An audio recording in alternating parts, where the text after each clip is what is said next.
تو انتخابات کا مطالبہ کبھی جائز یا ناجائز کی بات نہیں ہوتی. اگر کوئی اپوزیشن یا مقبول ترین جماعت پاکستان کی پاکستان تحریک انصاف وہ اگر یہ کہتی ہے کہ الیکشن کروا دیے جائیں تو الیکشنوں کا میرے خیال میں کوئی ایسا اتنا بڑا ایشو نہیں ہے. الیکشنز ضرور کروا دینے چاہیے. اگر ارلی الیکشنز کی بات کر رہے ہیں تو ارلی الیکشنز بھی کروا دینے چاہیے.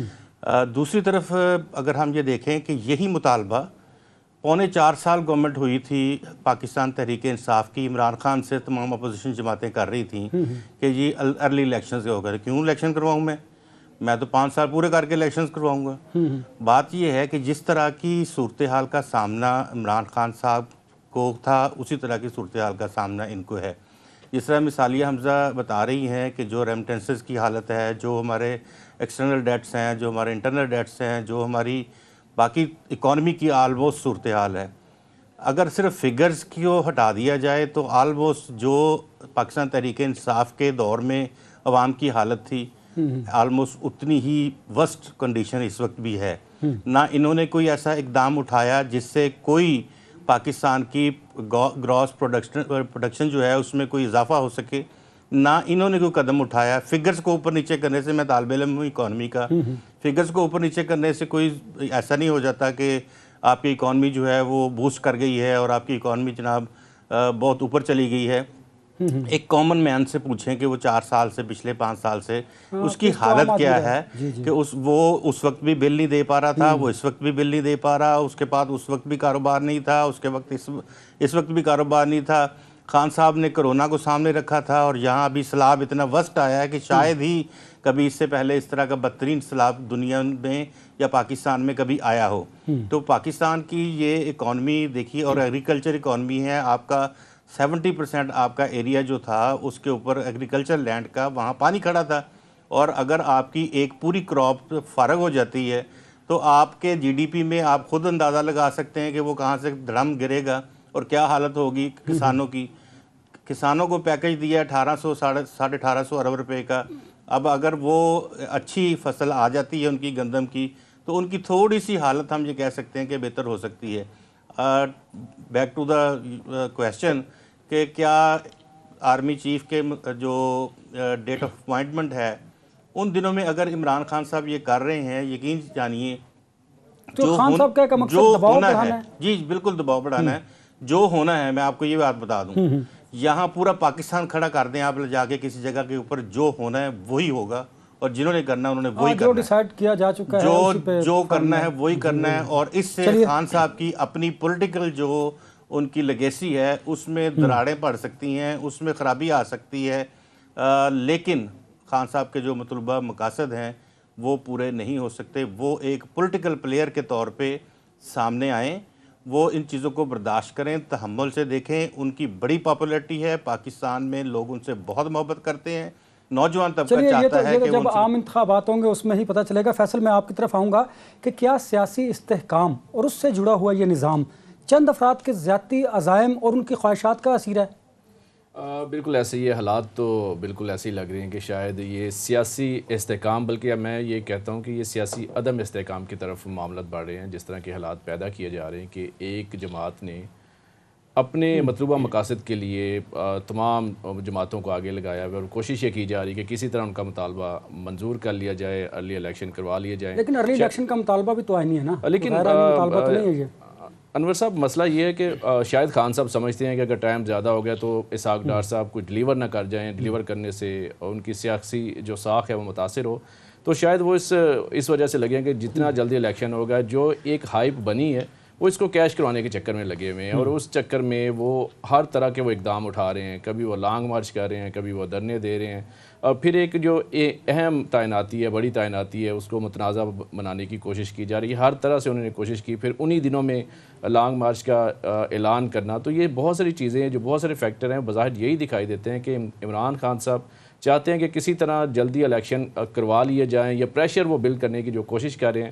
شاید وہ یہ سمجھ رہے ہیں کہ انہیں کوئی کامیابی مل سکے, لیکن ظاہر ہے دوسری سیاسی جماعتیں انہوں نے بھی اپنے حالات کو دیکھنا ہے کہ اگر نون لیگ اس موقع پر الیکشن میں جاتی ہے تو اس کو کتنا نقصان ہو سکتا ہے. آج جیسے خان صاحب نے ایک بیان بھی دیا, جو ایک صحافیوں سے ملاقات ہوئی, کہ اگر ارلی الیکشن کرواتی ہے تو نون لیگ جو ہے وہ عوام اسے مسترد کر دیتی ہے، اگر وہ نہیں کرواتی تو ملک دیوالیہ ہو سکتا ہے. مطلب وہ ساری کنڈیشن کے ساتھ بڑے اچھے طریقے سے وہ کھیل رہے ہیں، اس کو شاید دیکھ رہے ہیں، اور عوام جو ہے وہ ان کی باتیں سن رہی ہے، ان کے بیانیے کو وہ زور و شور سے سن بھی رہی ہے، اور جس طرح ان کے آزادی مارچ میں لوگ بڑھ چڑھ کر وہ حصہ لے رہے ہیں، تو شاید اسی کا وہ فائدہ اٹھا رہے ہیں خان صاحب، اور وہ ایک عجیب سی افراتفری کی کیفیت پھیلا رہے ہیں اور کوشش کر رہے ہیں کہ اس پہ عالیہ حمزہ صاحبہ کا بھی ٹیک لیتے ہیں. عالیہ صاحبہ 26 نومبر کو کیا سرپرائز دینے جا رہے ہیں آپ لوگ؟ میں ابھی باتیں دونوں اپنے کولیگ کی سن رہی تھی. میں تھوڑا سا بتا دوں، میں خود بھی اکانومی کی اسٹوڈنٹ ہوں، اور میں نے یہ ساری چیزیں کامرس پہ بھی بیٹھ کر اور انڈسٹریز میں بھی بیٹھ کر دیکھی ہیں. میں تھوڑی سی کریکشن کر دوں، ہمارا ٹوٹل فوکس ایگریکلچر اور انڈسٹریلائزیشن کی طرف تھا. جن کو یہ صرف فگرز کہہ رہے ہیں نا، میں صرف اتنا بتا دوں 22 پلانٹس ہم نے لگائے تھے یہاں پر کار مینوفیکچرنگ کے، اور تقریباً 26 پلانٹس ہم نے لگائے تھے موبائل مینوفیکچرنگ کے. آج کا ڈیٹا یہ بتا رہے کہ CKD کی امپورٹ کم ہو چکی ہے اور موبائل مینوفیکچرنگ کے پلانٹس بھی بند ہو رہے ہیں. تو یہ وہ چیزیں نہیں ہیں، یہ چیزیں وہ ہیں جو گراؤنڈ پہ نظر آتی ہیں. ایگریکلچر میں کسان کو تقریباً کوئی 1100 ارب کا پروفٹ ہوا تھا. ٹریکٹرز کی سیلز میں، موٹر سائیکلز کی سیلز میں، دیٹ از ریلیٹڈ ٹو کسان، اس میں اضافہ ہوا تھا. دیکھیں انڈسٹریلائزیشن کی شرح ایسے ہی 14% کی نہیں ہو چکی تھی جو پچھلے 6-8 مہینے سے مسلسل گرے جا رہی ہے. ٹیکسٹائل انڈسٹری کو ایسے ہی بوم نہیں مل گیا تھا، اور IT انڈسٹری بھی آپ کے سامنے تھی. صرف اتنا میرا تو سوال ہے کہ وہ اکنامک ہٹ مین جسے یہاں سے دوڑایا گیا تھا وزیر اعظم کے جہاز پہ، اسے پروٹوکول کے ساتھ کس ایجنڈے کی تکمیل کے لیے واپس لایا گیا جو وہ 2017 میں کمپلیٹ نہیں کر سکا تھا. اور جن کو یہ کہہ رہے ہیں کہ وہ جادوگر پتہ نہیں کچھ کر دے گا، ہمیں اس جادوگر سے کوئی کسی قسم کی سوائے اس کے کہ وہ فیکٹ فجنگ کرتا ہے. اور اب IMF نے بھی اس وقت یہی کہا ہے. آپ کو پتہ ہے کہ IMF نے ان کی سیلاب زدگان پہ جو انہوں نے ایکسپینڈیچرز کیے ہیں اس کی رپورٹ کو انہوں نے مسترد کر دیا ہے. عالیہ صاحبہ سرپرائز کیا دینے جا رہی ہیں؟ سرپرائز میں صرف جو بات کرنا چاہ رہی ہوں کہ جن کو یہ جادوگر اکانومی کا کہہ رہے ہیں نا، IMF پہلے بھی انہیں جرمانہ کر چکے ہیں، اب دوبارہ جرمانہ کر. اور یہ جو ہم کمپیریزن عام عوام کا کرے تھے، کیا عام عوام کے بجلی کے بلوں میں پچھلی دفعہ سے 50% کا اضافہ نہیں ہوا؟ کیا گیس کے بلوں میں 235% کا اضافہ نہیں ہوا؟ 12% کی مہنگائی 30% کے اوپر نہیں چلے گی؟ یہ وہ چیزیں. دوسری بات ہے عمران خان صاحب کا ایجنڈا. دیکھیں عمران خان صاحب کا ایجنڈا کچھ بھی نہیں ہے. وہ صرف اتنا کہتے ہیں فری اینڈ فیئر الیکشن کروائیں، جلد از جلد انتخابات کرائیں، ایک ایسی حکومت جسے عوام کی بیکنگ نہیں ہے. اور یہ جب یہ کہتے ہیں نا عوام کی بیکنگ نہیں ہے، تو عوام اپنا فیصلہ 17 جولائی کو اور 16 اکتوبر کو دے چکی ہے. انسٹیڈ آف دس تھنگ کہ پوری ریاست ہمارے اگینسٹ تھی، انسٹیڈ آف دس تھنگ کہ جتنی ریگنگ کر سکتے تھے کی گئی، لیکن عوام کا فیصلہ عمران خان تھا. اب یہاں پر یہ جو بات ہو رہی تھی کہ جی ہم کیا کرنا چاہتے ہیں، مجھے صرف اتنا بتا دیں. ابھی ہم تو اس پہ یقین نہیں کرتے اور ہم واقعی کہتے ہیں انویسٹیگیشن ہونی چاہیے. تھوڑی دیر پہلے نون لیگ کے کوئی لندن کے ترجمان ہیں اور اپنی کوئی وہ پکچرز بھی شیئر کر چکے ہیں کہ جی ارشد شریف شہید صاحب کو اور عمران خان صاحب کو قتل کا منصوبہ لندن میں نواز شریف کی سربراہی میں بنا. ہم تو نہیں کہہ رہے، یہ انہی کے بیچ کے لوگ کہہ رہے ہیں کہ جی ایون فیلڈ کے اندر بیٹھ کر یہ چیزیں. یہ تو عالیہ صاحبہ یہ تو بڑا سنجیدہ اور بڑا خطرناک الزام ہے جو نواز شریف صاحب پر لگایا گیا. اور ہم وہ جو کہہ رہے ہیں وہ یہ کہہ رہے ہیں کہ عمران خان صاحب پر حملے کی پلاننگ حسین نواز صاحب کے دفتر میں ہوئی ہے اور ان سے شوٹرز مانگے گئے تھے. یہ اتنا بڑا سنگین الزام ہے، لیکن ہم وہی کہہ رہے ہیں کہ یہ بھی کہیں فیصل واڈا نہ ہو نون لیگ کا، اس کی بھی انویسٹیگیشن ہونی چاہیے. عالیہ صاحبہ مجھے یہ بتائیے سرپرائز کیا دینے جا رہے ہیں آپ لوگ 26 کو؟ میں وہ بتاتی ہوں. لیکن لوگ جو لائے جا رہے ہیں، کیا اب جیو یا PTV ان کو بلا کر کیا ان سے پوچھے گا، ان سے یہ سوال کرے گا جس طرح سے عمر فاروق صاحب کو لا کر بریکنگ نیوز چلائی گئی ہے؟ یہ سوال میرا میڈیا کے ہر چینل سے ہے. اب آپ یہ کہہ رہے ہیں خان صاحب کی جو آزادی کی جنگ ہے نا، وہ جن لوگوں کو یہ لگتا تھا کہ جی ہماری صرف جنگ ان چیزوں کے لیے تھی، ہم ایک اس آزادی کی جنگ لڑ رہے ہیں جو آزادی اور خود مختاری کے لیے، جو عوام کو ایک آزاد خارجہ پالیسی دینے کی تھی جو عوام کو عزت اور حمیت سے جینا سکھانے کی تھی.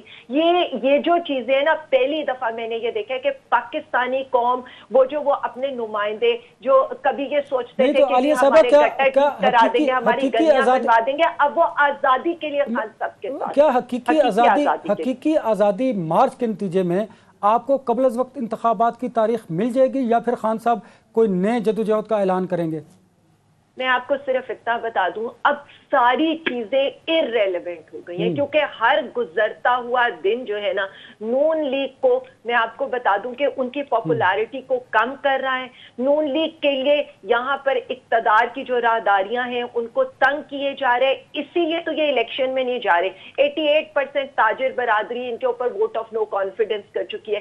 56% لوگ اس وقت کہہ رہے ہیں ارلی الیکشن ہو جانے چاہیے. عوام بری طرح سے لیکن اگر آپ گیلپ, عالیہ صاحبہ, اگر گیلپ کے سروے کی بات کریں تو وہ تو عوام آپ کو یہ بھی کہہ رہے ہیں کہ آپ کو دوبارہ پارلیمنٹ واپس جانا چاہیے. اور دیکھیں خان صاحب کے پاس ارلی انتخابات کے لیے بڑا ایک اچھا آپشن ہے کہ وہ کے پی کے اور پنجاب کی حکومت کو ڈیزالو کریں, اس کے نتیجے میں عام انتخابات ہو جائیں گے. تو خان صاحب اس آپشن کو کیوں نہیں اڈاپٹ کرتے؟